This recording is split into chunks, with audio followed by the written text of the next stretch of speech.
In a bold and uncompromising statement, U.S. President Donald Trump has issued a sharp warning to Nigeria over what he describes as the ongoing persecution of Christians in the country. Speaking through a post on his Truth Social platform, Trump declared that if the Nigerian government continues to allow the killing of Christians, the United States would immediately stop all aid and assistance to Nigeria and could potentially go into the now-disgraced country guns a-blazing to completely wipe out the Islamic terrorists committing these horrible atrocities. The former president went further, saying he had instructed the Department of War, led by Secretary Pete Hegseth, to prepare for possible action. If we attack, Trump warned, it will be fast, vicious, and sweet. Secretary Hegseth reportedly responded that the Department of War was preparing for all scenarios. The statement follows growing international concern about religious violence in Nigeria, where Islamist militants have been accused of burning churches, destroying Christian schools, and murdering tens of thousands. Human rights groups estimate that more than 50,000 Christians have been killed in Nigeria since 2009, largely due to extremist groups such as Boko Haram and Islamic State affiliates operating in the country's northern and central regions. Now, however, the Nigerian government has pushed back strongly.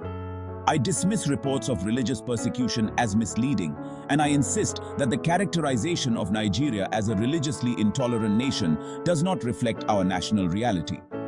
In a post on X, formerly known as Twitter, I want to emphasize that my administration is committed to safeguarding freedom of religion for all Nigerians and to promoting understanding and cooperation among communities of all faiths. Trump, meanwhile, has reinstated Nigeria as a country of particular concern, a designation for nations accused of severe violations of religious freedom. The Biden administration had removed Nigeria from that list in 2021. So, analysts and commentators on Fox News reacted to Trump's remarks with, well, a mix of approval and concern. Some folks really praised his willingness to take a hard stance, describing his message as part of a peace-through-strength approach that, in their view, deters bad actors.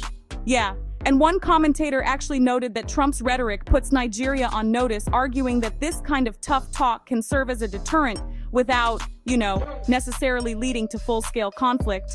Others reflected on the broader instability across Africa, pointing out that extremist violence isn't just confined to Nigeria, it also affects neighboring nations like Chad and the Democratic Republic of the Congo.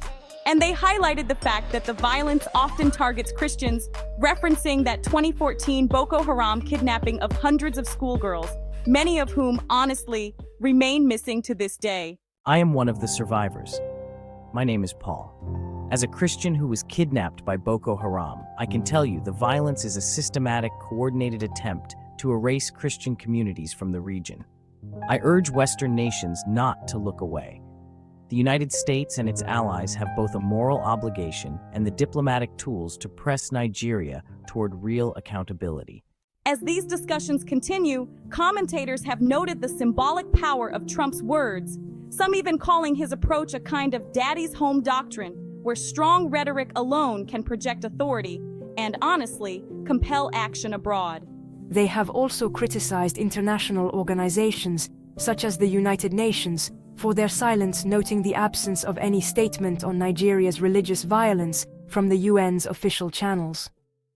For now, Trump's statement has placed Nigeria under renewed global scrutiny. Whether it leads to tangible United States policy action or just remains a symbolic show of force, well, that really remains to be seen.